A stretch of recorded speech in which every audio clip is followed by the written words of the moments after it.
He was just the chauffeur, a calm, soft-spoken black man named Marcus, driving the bride to her lavish ceremony. But when the spoiled white bride, Tiffany, mocked him in front of everyone, calling him too slow for her big day, she had no idea who she was talking to, because Marcus wasn't just a chauffeur. He was a millionaire CEO testing the company that catered his own wedding transport service.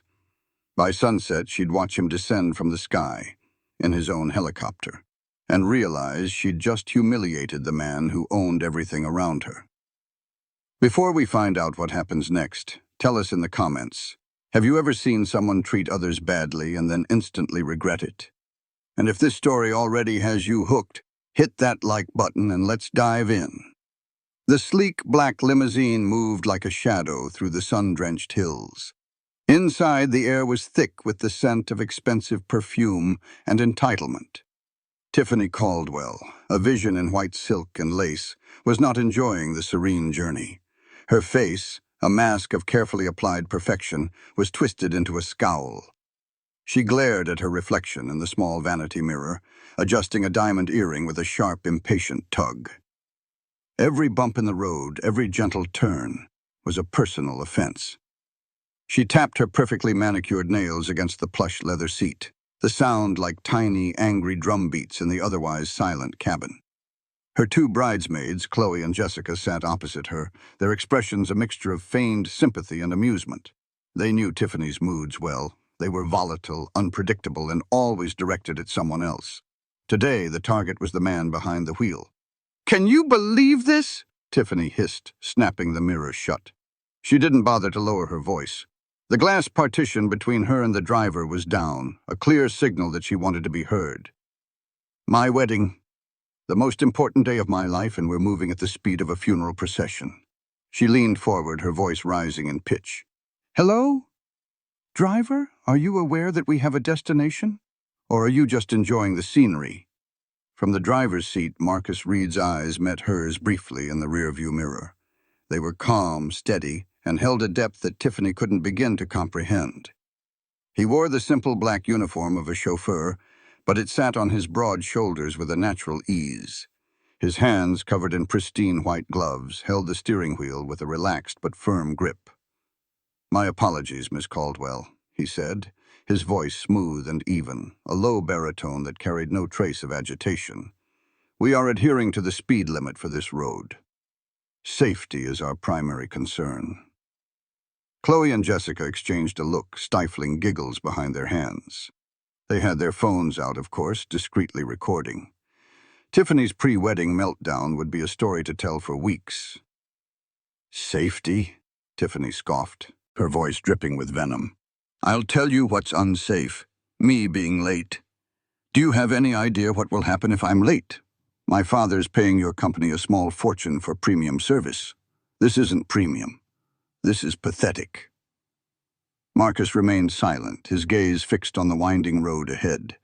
The Caldwell estate was only a few miles away. He could see the grand iron gates in the distance. He had driven this route 100 times, both as a driver and in his own vehicles. He knew its curves, its dips, its precise timing. He also knew the company policy because he had written it. Safety first, always. The policy was designed to protect both the clients and his employees. He was one of those employees today, and he was beginning to understand the complaints he'd been hearing. Tiffany, enraged by his silence, decided to escalate. She reached for a half-empty bottle of mineral water from the built-in cooler. "Where did they even find you?" she sneered, her words deliberately cruel. She put on a mocking, exaggerated accent. "Safety is our primary concern. You sound like you just learned the words. Are you even qualified to drive a car this expensive?" She punctuated her insult by throwing the plastic water bottle against the partition.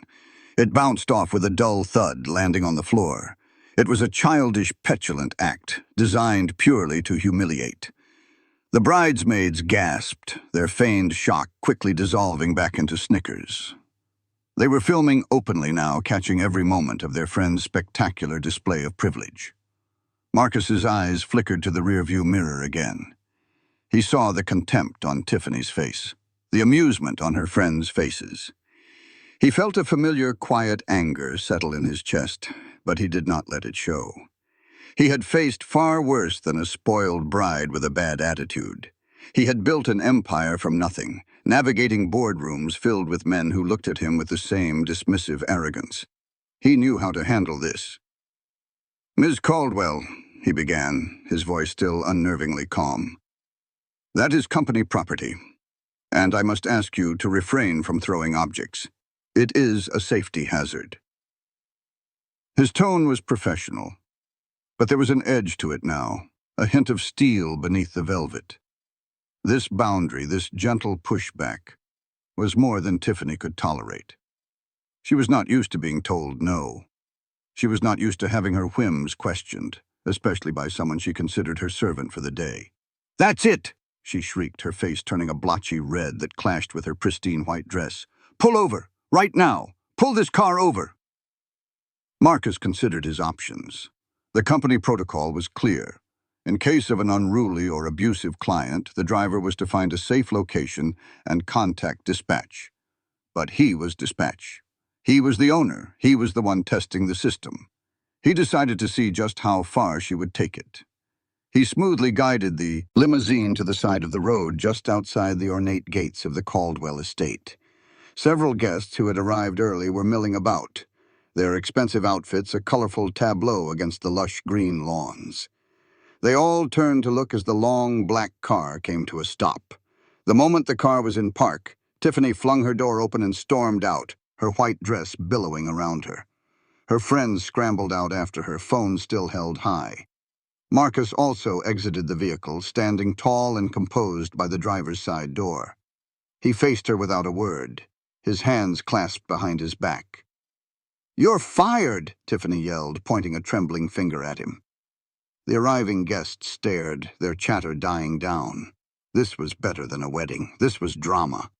"You are the worst driver I have ever had. You are slow, you are rude, and you have officially ruined my wedding day." Her voice was shrill, carrying across the manicured grounds.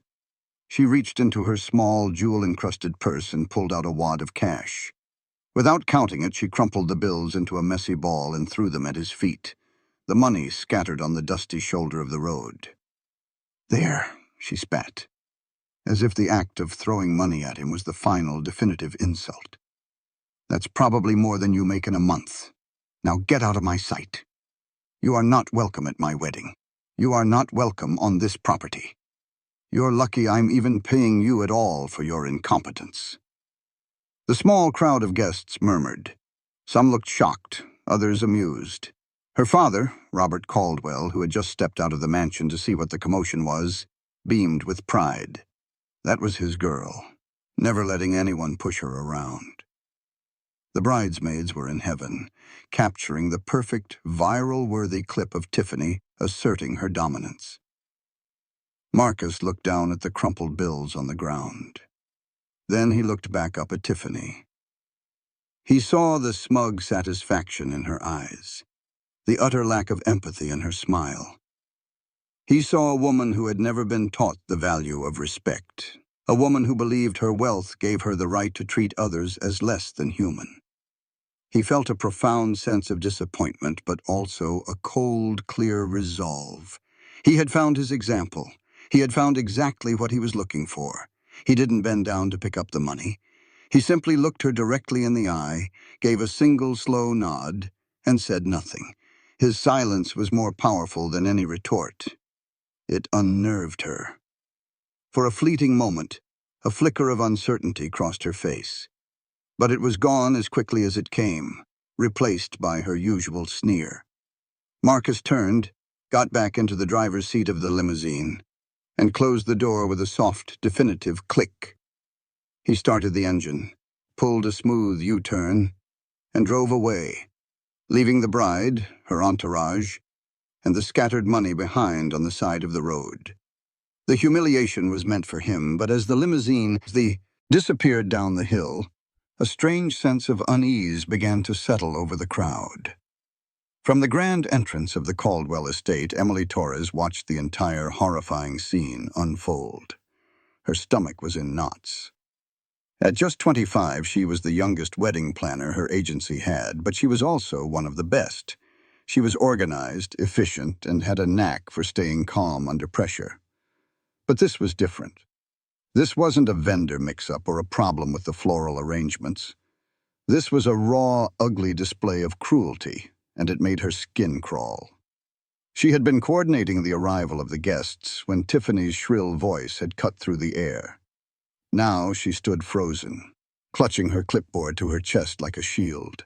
She saw the chauffeur, a man she had only spoken to briefly that morning, stand there and take the abuse with a quiet dignity that was almost heartbreaking. She watched as Tiffany, the bride she had been catering to for 6 months, threw money at him like he was a stray dog. The laughter from the bridesmaids and the smug look on Mr. Caldwell's face filled her with a sense of helpless rage. This wasn't right. It was fundamentally, deeply wrong. As the limousine pulled away, leaving Tiffany to bask in her perceived victory, Emily felt a surge of adrenaline. She couldn't just stand there. She handed her clipboard to her assistant. "Keep an eye on things," she said, her voice tight. "I'll be right back." Without a second thought, she hurried down the long, winding driveway, her practical flats crunching on the gravel. She knelt down where the money lay scattered in the dust. The other guests watched her, some with curiosity, others with disdain. She ignored them. Carefully, she gathered the crumpled bills, smoothing them out one by one. It was a couple of $100. Insult money. Just as she was finishing, another, much more modest sedan pulled up. Marcus got out. He had evidently parked the limousine a little further down the road and was walking back to retrieve something. He stopped when he saw her kneeling on the ground picking up the cash. He looked surprised, but not shocked. His expression was calm, almost serene, as if he had already processed the humiliation and moved past it. "You don't have to do that," he said, his voice gentle. Emily stood up, brushing the dust from her black trousers. She held out the money to him. "This is yours," she said, her voice trembling slightly. "What she did was unacceptable.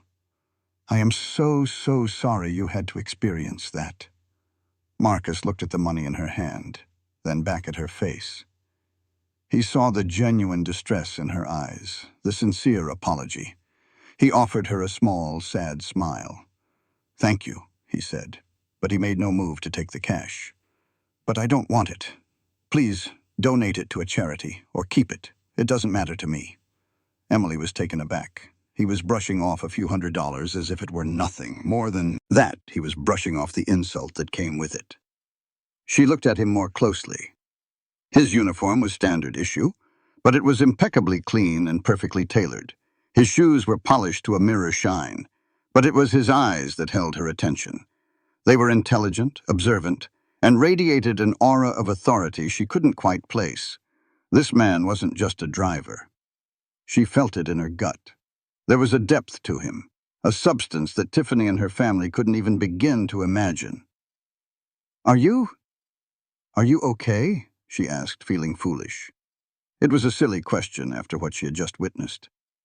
He gave a slight nod. "I'm fine, Miss Torres," he said, using her name. She was surprised he remembered it from their brief introduction that morning. "I've dealt with worse than a little shouting." He gestured vaguely back toward the mansion. "This is not an uncommon experience for my drivers, I'm afraid, which is precisely why I'm here." The last part of his sentence hung in the air, filled with a meaning she didn't understand. Before she could ask what he meant, Chloe and Jessica, the bridesmaids, came sauntering down the driveway. They had tired of watching Tiffany preen for her father, and were now looking for more entertainment. "Oh, look," Chloe said loudly, a malicious smirk on her face. "The little wedding planner is trying to be a hero. Are you giving him a tip for getting fired so spectacularly?" Jessica laughed, a high-pitched, grating sound. "Maybe she feels sorry for him. Poor thing. Fired on the biggest day of the year. He probably thought he mattered for a second there." Emily's face flushed with anger. She turned to confront them, but Marcus put a gentle hand on her arm, a silent signal to let it go. He looked at the two women with an expression that was completely unreadable. It was not anger, not fear, not shame. It was something else entirely. It was pity. He gave Emily a final, appreciative nod. "Thank you again for your kindness, Ms. Torres." It was noted. Then he turned and walked back toward his car, his posture straight, his steps unhurried. He didn't look back. Emily stood there, holding the crumpled money, as the bridesmaids' laughter echoed behind her. She watched Marcus get into his car and drive away, disappearing from view. A seed of suspicion had been planted in her mind. His words, "This is precisely why I'm here," replayed in her head. And the way he looked at Chloe and Jessica, as if they were insignificant gnats. It wasn't the look of a defeated man. It was the look of a man who held all the cards. Feeling a profound sense of unease, Emily walked back toward the mansion. The party was getting started. Champagne was flowing, and Tiffany was in the center of a large group of guests, dramatically retelling the story of how she had put the lazy chauffeur in his place. Laughter and applause followed her exaggerated tale. Emily felt a wave of disgust. She slipped away from the crowd and found a quiet corner on the terrace. She pulled out her phone. She didn't know who owned the limousine company, but the event management firm she worked for had a master file of all vendors. She sent a quick, discreet text to the head of logistics. It was a simple message. There was a serious incident involving the chauffeur for the bride's car from Premier Transport. Client was abusive. Driver was fired on site by the client. Please document this. Something feels very wrong. She hit send, not knowing if it would do any good. But she had to do something. She had to be a witness. And as she looked out at the sea of smiling, arrogant faces, she had a strange, unshakable feeling that the real story of the day hadn't even begun yet. The modest sedan Marcus Reed had parked down the road was a temporary vehicle. His real destination was a place far removed from the manicured lawns and petty cruelties of the Caldwell estate. An hour later, he was stepping out of a private elevator that opened directly into a sprawling penthouse suite. The apartment was a study in understated luxury, with floor-to-ceiling windows offering a breathtaking panoramic view of the city skyline. The furniture was modern and minimalist. The art on the walls was original and tasteful, and the silence was absolute. He walked over to a large mahogany desk that overlooked the city. With a weary sigh, he took off the chauffeur's cap and placed it on the desk. It looked small and out of place in the opulent surroundings. He then unbuttoned the simple black jacket of the uniform and shrugged it off, draping it over the back of a leather chair. Underneath, he wore a crisp white shirt. He rolled up the sleeves, revealing a powerful, expensive-looking watch on his wrist. He was no longer the humble driver. He was a man in his element, a king in his castle. On the desk, next to a sleek, state-of-the-art laptop, lay a single file folder. The label on it was printed in bold, clear letters. Reed Aviation Group, Executive Transport Division. He picked it up and opened it. Inside were reports, spreadsheets, and a list of client complaints. He scanned the pages, his expression hardening. For months he had been hearing whispers, reading carefully worded complaints from some of his best drivers. They were all black men, and they all told similar stories. They spoke of dismissive attitudes, veiled insults, and outright racist remarks from a certain class of clientele. They reported being treated like they were invisible, their professionalism ignored, their humanity denied. The complaints were always hard to prove. It was always a case of the client's word against the driver's, but Marcus knew his people. He trusted them, and he had decided to see the problem for himself. He had founded Reed Aviation Group a decade ago with a single second-hand airplane and a powerful vision. Now it was a multi-million-dollar corporation with a fleet of private jets, helicopters, and a luxury ground transport division that catered to the city's wealthiest and most powerful residents. He had built his company on a foundation of excellence, professionalism, and, above all, respect. The idea that his employees were being mistreated, that the very dignity he insisted on was being stripped from them by arrogant clients, was an insult to everything he had built. So he had gone undercover. He had put on the uniform, gotten behind the wheel, and chosen a client from the list of repeat offenders, the Caldwell family. He had wanted to see if the rumors were true. Tiffany's venomous outburst had not only confirmed them, it had exceeded his worst expectations. She had provided him with the perfect, undeniable case study. He picked up his phone and made a call. It was answered on the first ring. "Eleanor," he said, his voice now carrying the unmistakable weight of command. "It's Marcus." On the other end of the line was Eleanor Briggs, the sharp, shrewd chairwoman of the board at Reed Aviation. She was his mentor, his confidant, and the only other person who knew about his undercover mission. "Marcus," she replied, her voice warm but businesslike. "How did it go? Did you get what you needed?" Marcus walked over to the window and looked down at the city he had in many ways conquered. "I got more than I needed, Eleanor," he said, a grim note in his voice. The stories were true. In fact, they were understated. He proceeded to give her a calm, factual account of the events of the morning. He told her about Tiffany's insults, the mocking accent, the water bottle, the public firing, and the money thrown on the ground. He didn't embellish or add emotion. He didn't need to. The facts spoke for themselves. Eleanor listened in silence, a low growl of anger audible in her throat. When he was finished, she said, "The Caldwells. Of course. Robert Caldwell thinks his money gives him a free pass to be a monster. And it seems he passed that trait on to his daughter." She paused, then asked the crucial question. "So, what's the plan?" A small, cold smile touched Marcus's lips. This was the part he had been preparing for. This was the reason he had endured the humiliation. It was not about revenge. It was about a reckoning. It was about sending a message, not just to the Caldwells, but to every client who thought they could disrespect his employees without consequence. "We found our example, Eleanor," he said, his tone quiet but decisive. "The Caldwells have multiple contracts with us. Ground transport for their real estate firm, private charters for their executive team, and as of this morning, a helicopter booked for the happy couple's honeymoon departure tomorrow."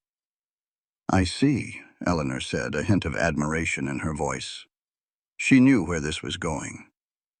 "You want to terminate the contracts." "Terminate them all," Marcus confirmed. "And I want to do it publicly." Tiffany Caldwell was very concerned with appearances today. She wanted an audience for her little performance.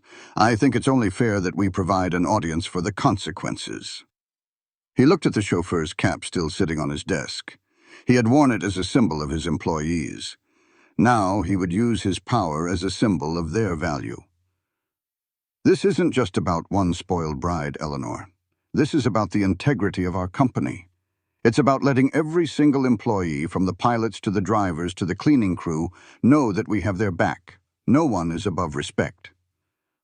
There was a moment of silence on the other end of the line. Then Eleanor said, "I'll have the legal team draft the termination notices immediately. What are your orders for tomorrow?" Marcus's eyes glinted with a strategic fire. "The plan for tomorrow," he said, "is to give Ms. Caldwell the grand entrance she deserves, just not the one she's expecting." Back at the Caldwell estate, the party was in full swing. The air, which had briefly crackled with the tension of Tiffany's outburst, was now thick with the scent of roses and expensive champagne. The humiliation of the chauffeur was already old news, a fleeting piece of gossip replaced by toasts, laughter, and the endless hum of self-congratulation. Tiffany, the center of it all, was radiant. She had already forgotten about the man in the black uniform. In her mind, he was a minor inconvenience, a bump in the road on her perfect day, an obstacle she had effortlessly and righteously removed.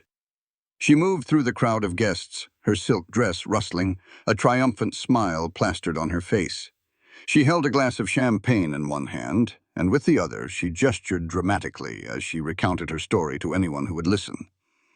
"You should have seen his face," she exclaimed to a circle of fawning admirers. "He just stood there, speechless. I taught that lazy chauffeur a lesson he won't soon forget. Some people just don't understand the meaning of good service."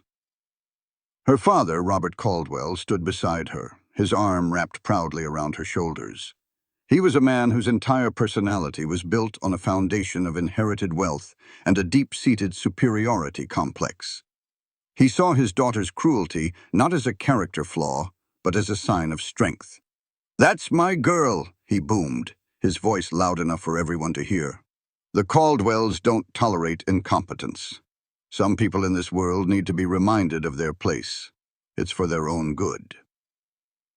A few feet away, Emily Torres watched this display with a growing sense of nausea. She moved through the party, doing her job, checking on the caterers, coordinating with the band, but her mind was elsewhere. She couldn't shake the image of Marcus, his calm face, his dignified silence. She overheard snippets of conversation from the guests, all of them praising Tiffany's actions. "Good for her," one woman said. "You just can't find good help these days." "He probably deserved it," another man commented, swirling his drink. The casual cruelty of it all was suffocating. Tiffany, feeling bold and empowered by the adoration of her guests, decided to take her victory public. She pulled out her phone, a brand-new model encrusted with crystals. With her bridesmaids huddled around her, she opened her social media app. She found a photo one of them had taken, a blurry shot of Marcus standing by the limo, his back to the camera, as she yelled at him. It was a perfect snapshot of her perceived power and his supposed shame. She quickly typed out a caption, her thumbs flying across the screen. The caption read, "When your chauffeur thinks his job is to sightsee instead of drive. Had to handle it myself. Some people are just a drag on your big day. Hashtag Bridezilla. Not sorry. Know your place. Slow driver. Slower brain." She hit post, and the effect was instantaneous. Likes and comments began to flood in from her thousands of followers. They were overwhelmingly supportive. "You go, girl," one comment read. "Queen behavior," said another. "He's lucky you didn't do worse." Tiffany read each comment aloud to her friends, her laughter growing louder and more self-satisfied with each one. She was the hero of her own story, the triumphant victor in a battle against mediocrity. The narrative was set, her status reinforced. She had no idea that she had just publicly mocked the founder and CEO of Reed Aviation Group. She had no idea that the very company she was disparaging was responsible for every single luxury vehicle her guests had arrived in.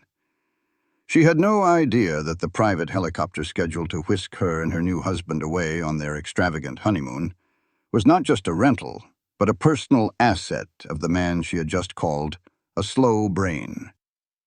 Her world was a bubble, a carefully constructed echo chamber of wealth and privilege, and in that bubble, she was untouchable. But the bubble was about to burst. Emily, overhearing the social media post being described, felt a chill run down her spine. This was no longer just a private moment of cruelty. It was a public declaration of arrogance. She looked at Tiffany, preening and laughing, completely oblivious to the storm she was gathering over her own head. Emily didn't know what was coming, but she knew, with a certainty that settled deep in her bones, that this was not over. The universe had a way of balancing the scales, and Tiffany Caldwell had just tipped them so far to one side that the correction, when it came, was bound to be spectacular. Night had fallen.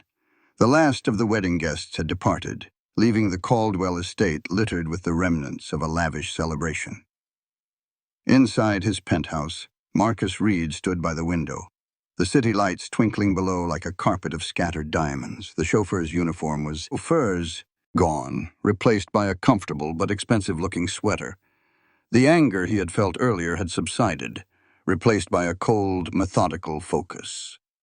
The time for emotion was over. Now was the time for action. He had spent the evening reviewing the final details with Eleanor and his legal team.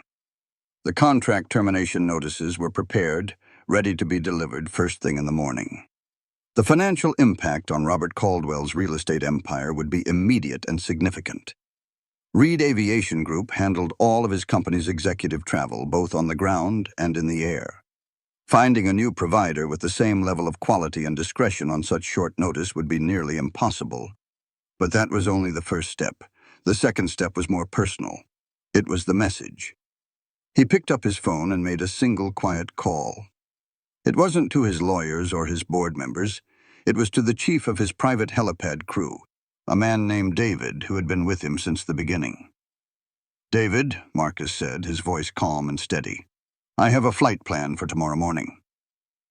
"Yes, sir, Mr. Reed," David replied, his voice crisp and professional. "Where are we going?" "Caldwell Estate," Marcus said. "The wedding reception is scheduled to continue through brunch tomorrow. They've booked the Falcon X for a honeymoon departure at 1100 hours. The Falcon X was his personal helicopter, the crown jewel of his fleet. It was a sleek, black, state-of-the-art machine, more akin to a military aircraft than a civilian transport. It was a statement. "Understood, sir," David said. "I'll have it prepped and ready. Who's the pilot on the schedule?" "I am," Marcus replied simply. There was a brief pause on the other end of the line. David was one of the few people who knew that Marcus was still a licensed, highly skilled pilot. He rarely flew clients himself anymore, but he maintained his certification, finding peace in the solitude of the cockpit. "You, sir?" David asked, unable to hide his surprise. "That's right," Marcus confirmed. "I'll be there personally. Have my flight suit ready. And David, make sure the aircraft is polished to a mirror shine. I want it to look its best." "Consider it done, Mr. Reed," David said, the unspoken message clear. This was not a standard flight. This was something else. After ending the call, Marcus's thoughts turned to one other person, Emily Torres. He remembered her kindness, the genuine empathy in her eyes as she knelt to pick up the money he had left behind. In a day filled with ugliness and arrogance, her small act of decency had stood out like a beacon. She worked for an event management company, but he had seen her in action. She was competent, poised under pressure, and possessed a strong moral compass. She was exactly the kind of person he wanted working for him. People with integrity were far more valuable than people with connections. He found her name and number in the vendor contact list for the wedding. He composed a brief text message. He knew it would be cryptic, but he wanted to give her a small heads-up, a gesture of gratitude before the events of the next day unfolded. He typed, "Ms. Torres, this is Marcus, the driver from this morning. I wanted to thank you again for your kindness." It did not go unnoticed. "I have a feeling that your professional life is about to take an interesting turn. You will be hearing from my office soon. Be ready." He read the message over once, then hit send. He imagined her receiving it, the confusion and curiosity it would spark. It was a small ripple, but he knew that tomorrow it would become a wave. He had set all the pieces in motion. The arrogant bride, the proud father, the silent witnesses, and the one person who had shown compassion. They all had a part to play in the final act. With his work done, Marcus turned away from the window. He was ready. He was ready to remind the world that true power wasn't about the uniform you wore or the car you drove. It was about the respect you commanded. And tomorrow, at 1100 hours, he would command it from the sky. The next morning, the sun rose over the Caldwell estate, casting a golden glow on a scene of renewed celebration. The brunch reception was underway. Guests in slightly more casual but no less expensive attire dotted the manicured lawns. Mimosas were poured, and the soft music of a string quartet drifted through the air. Tiffany, now Mrs. Whoever her new husband was, held court near the grand rose garden. She had a new dress, a new name, and the same insufferable attitude. The events of the previous day had only served to inflate her already massive ego. She felt powerful, invincible. At precisely 10:55 a.m., a new sound began to intrude upon the genteel atmosphere. It started as a faint, distant hum, a low thrumming that was barely perceptible over the music and chatter. But it grew steadily louder, more insistent. Guests paused, their champagne flutes halfway to their lips, and looked around in confusion. The sound was deep, resonant, and seemed to be coming from the sky. It was the rhythmic, percussive beat of helicopter rotors, but it was heavier, more powerful than any standard passenger chopper. Heads tilted upwards. The string quartet faltered, the musicians looking at each other, their bows hovering over their strings. The hum grew into a roar, a throbbing pulse that vibrated in the air, in the ground, in the chests of everyone present. Then, they saw it. Cresting over the rolling green hills was a helicopter. But it wasn't the small white Bell Ranger that was typically used for such events. This was something else entirely. It was a Falcon X, a machine of sheer power and elegance.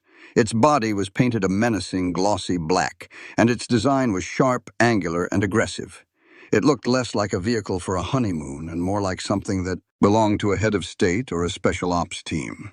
It descended slowly, majestically, over the estate. The downdraft from its powerful rotors was a miniature hurricane. It ripped through the meticulously arranged tables, sending linen napkins, flower petals, and champagne flutes scattering across the lawn. Women shrieked, clutching their hats and their dresses. Men stumbled back, shielding their eyes from the vortex of wind and dust. The entire perfect party was thrown into chaos. Tiffany froze mid-sentence, her face a mask of disbelief. Her champagne flute, the one she'd been holding so elegantly, slipped from her fingers and shattered on the stone patio. The color drained from her face. This was not the charming, romantic departure she had envisioned. This was an invasion. Her new husband, a blandly handsome man named Chad, stammered, "What? What is that? Who's flying that?" He looked at Tiffany's father, Robert Caldwell, for answers, but the older man was just as stunned, his jaw hanging open as he stared at the incredible machine dominating the sky above his home. The helicopter did not land on the designated helipad at the far end of the property. Instead, with breathtaking precision, it continued its descent directly onto the main lawn in the very center of the party, right next to the rose garden where Tiffany was standing.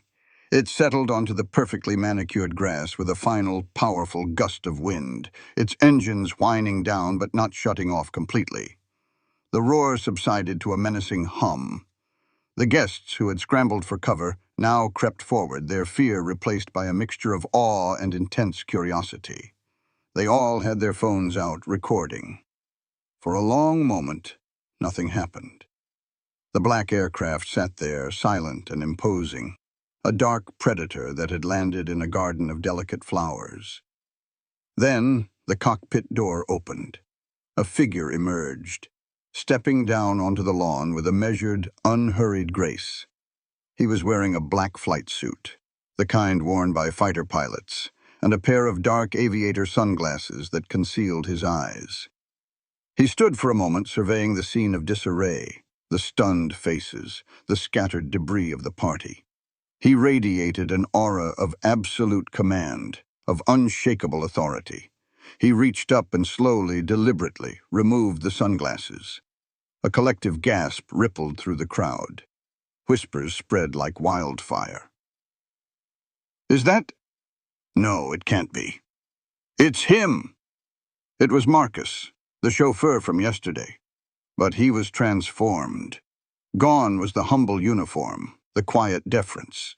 In their place was a man who owned the very air he breathed.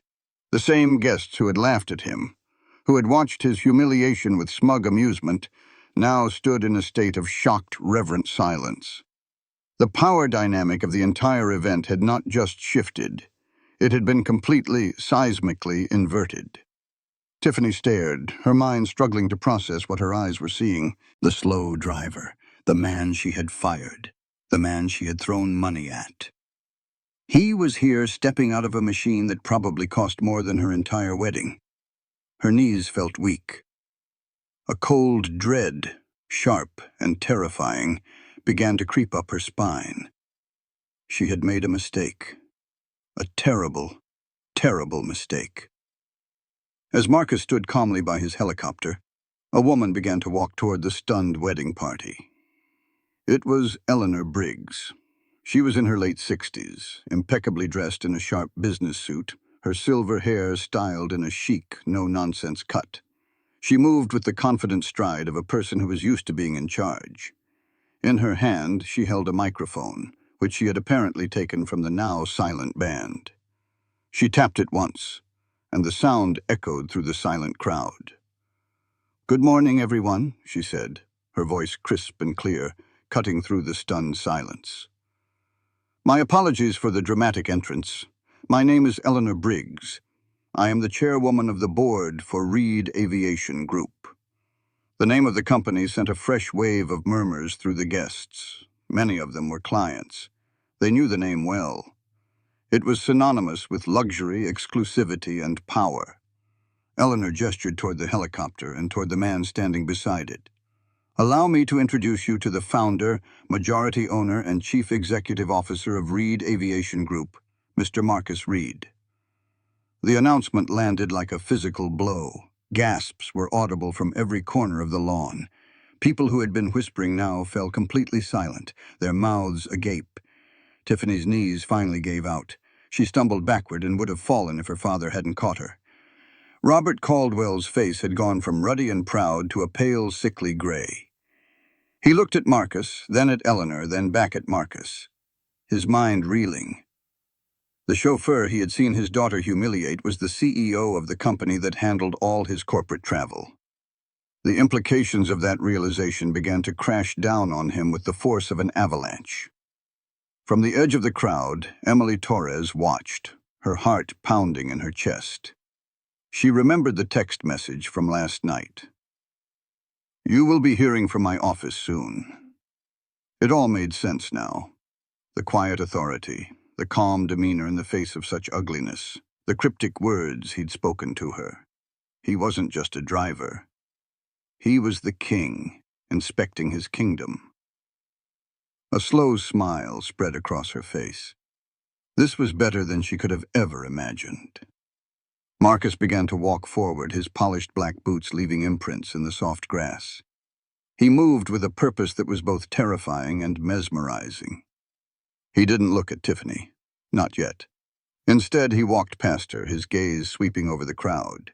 He nodded politely to a few of the guests he recognized as his clients, men and women who had flown on his jets and ridden in his cars for years. They nodded back, their expressions a mixture of awe and fear. They were all reevaluating their every past interaction with his company's staff. His quiet dignity was more powerful than any shouting match could ever be. His presence alone was a condemnation of what had happened the day before. He was a living, breathing testament to the fact that they had judged a man by his uniform and not by his character, and they had been spectacularly wrong. The silence on the lawn was absolute, broken only by the click of phone cameras as dozens of guests documented the incredible turn of events. The power had shifted, and everyone knew it. The man they had dismissed as nobody was, in fact, the most powerful person there. After making a slow, deliberate circle through the stunned guests, acknowledging a few familiar faces with a polite but distant nod, Marcus finally stopped. He turned to face Tiffany. She was still propped up by her father, her face streaked with tears that were carving paths through her expensive makeup. Her perfect wedding, her perfect day, her perfect image, it was all dissolving into a nightmare in real time, and in front of everyone she knew. Marcus's expression was not one of anger or triumph. It was something far more devastating. Disappointment. He looked at her as a leader looks at a failed subordinate, as a king looks at a court jester who has gone too far. His voice, when he finally spoke, was calm, measured, and carried across the silent lawn with absolute clarity. "Ms. Caldwell," he began, his tone formal and cold. "Yesterday you insulted and humiliated a man because you thought he was beneath you. You judged him by his job, and you treated him with a level of disrespect that my company does not tolerate." He paused, letting the words hang in the air, letting the full weight of them land on her and on the silent, watching crowd. "Today," he continued, his voice unwavering, "you learn that the man you threw money at is the same man who owns the helicopter you were expecting to take you on your honeymoon. He is the man who owns the limousine service you so carelessly dismissed. He is the man whose company, Reed Aviation Group, currently holds every single corporate travel contract with your father's business." Robert Caldwell flinched as if he had been struck, He opened his mouth to protest, to say something, but Eleanor Briggs, who was now standing beside Marcus, cut him off before he could utter a word.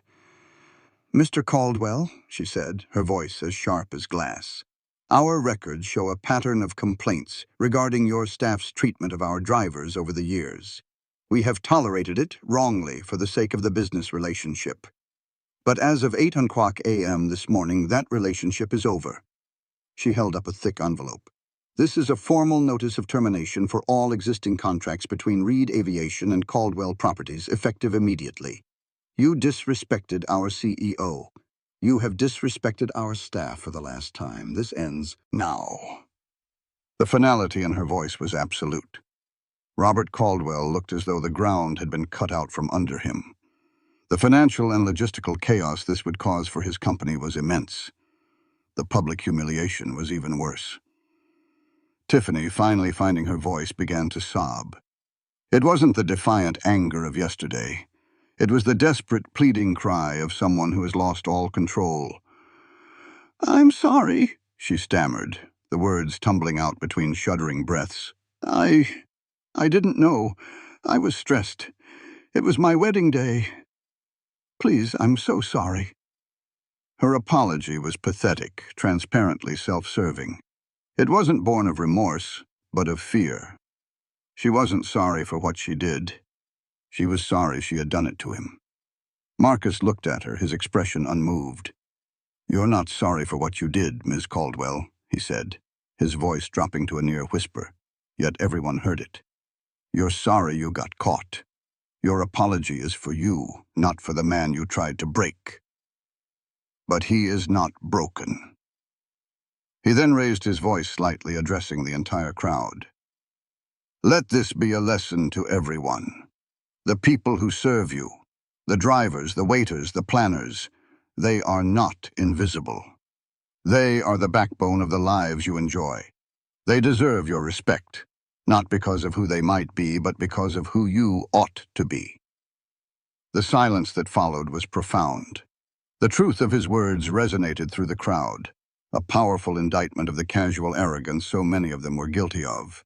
Tiffany's humiliation was now complete. Her cruelty had been laid bare, her privilege stripped away, and her character judged in the court of public opinion. And the verdict was damning. The guests who had laughed with her yesterday now stared at her with a mixture of pity and contempt. She was no longer a powerful bride. She was a cautionary tale. In the midst of this heavy silence, Marcus turned his attention away from the crumbling Caldwells. His gaze scanned the crowd until it found Emily Torres. She was standing near the back, watching everything with wide, disbelieving eyes. He gestured for her to come forward. Hesitantly, she made her way through the parted sea of guests until she stood before him. Marcus's expression softened, the cold authority replaced by a genuine warmth. "Ms. Torres," he said, his voice now filled with sincere respect. "Yesterday, in the middle of a very ugly situation, you showed compassion. You showed integrity. You treated a man you believed to be a simple chauffeur with more dignity than anyone else here." He looked out at the crowd, then back at her. "My company is not just about planes and cars. It's about people. And we are always looking for people with character. People like you remind me that decency still exists, even in the most privileged of places." He extended his hand to her. "I am creating a new position at Reed Aviation, Head of Client Experience for our Events Division. It will be your job to ensure that both our clients and our staff are treated with the highest level of professionalism and respect at all times. The position is yours if you want it. On the spot." The crowd broke into spontaneous applause. It started with a few people, then spread through the entire gathering. They were applauding Emily, but they were also applauding Marcus, applauding the sense of justice, of rightness that was unfolding before them. It was a release of the tension, a collective acknowledgement that a wrong had been righted. Emily stood in stunned disbelief. She looked at his outstretched hand, then at his face. Tears welled up in her eyes. But these were not tears of humiliation like Tiffany's. They were tears of shock, of gratitude, of overwhelming joy. A new job, a promotion beyond her wildest dreams, a chance to work for a man she deeply respected. She took a breath, found her voice, and accepted. "Yes," she said, her voice clear and strong. "Yes, I accept. Thank you, Mr. Reed." She shook his hand firmly. As the applause died down, the final tragic tableau came into focus. Tiffany had collapsed completely into her father's arms, her body shaking with uncontrollable sobs. Her mascara ran in black rivers down her face. Her perfect dress was now wrinkled and stained. Her carefully constructed world had been shattered into a million pieces. And then came the final quiet blow. Her new husband, Chad, who had been standing by awkwardly throughout the entire ordeal, slowly began to back away. He gave her one last look, a look of pure shame and dissociation, then turned and quietly slipped away into the crowd, disappearing from view. He was abandoning the sinking ship. Tiffany was alone, her fairy tale wedding ending not with a romantic getaway, but with utter and complete social ruin. With his work done, Marcus gave a final polite nod to the crowd. He turned and walked back to his helicopter, his posture as straight and unyielding as ever. Emily stood watching, a silent promise of a new future shining in her eyes. Marcus climbed back into the cockpit, put on his sunglasses, and gave a thumbs up to an imaginary co-pilot. The engines of the Falcon X roared back to life, the powerful rotors beginning to spin, creating another whirlwind of air and energy. The helicopter lifted off the ground, ascending with the same majestic power with which it had arrived. As it climbed higher into the clear blue sky, the camera of every phone was pointed at it. But a few lingered on Tiffany.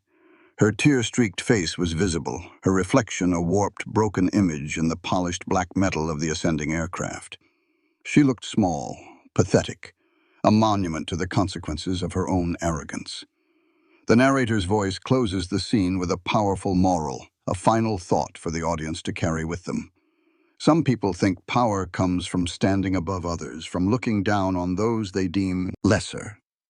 They build their thrones on foundations of wealth and privilege, and they believe it makes them invincible. But true power is not revealed in how you treat your equals. It is revealed in how you treat those you believe have nothing to offer you. It is measured not in dollars, but in dignity. True power is revealed when the humble, who have been grounded in the soil of hard work and respect, finally rise. And the arrogant, who have lived their lives in a gilded cage, are forced at last to look up at the sky. The scene fades with the black helicopter disappearing into the horizon, a sleek speck against the vastness of the sky. It leaves behind a shattered party, a profound silence, and a lesson in humility carved not in stone, but in the sky and soil of a day no one present would ever forget. If this story about dignity and justice moved you, don't forget to subscribe for more inspiring stories like this one. What would you have done in this situation? Let us know below.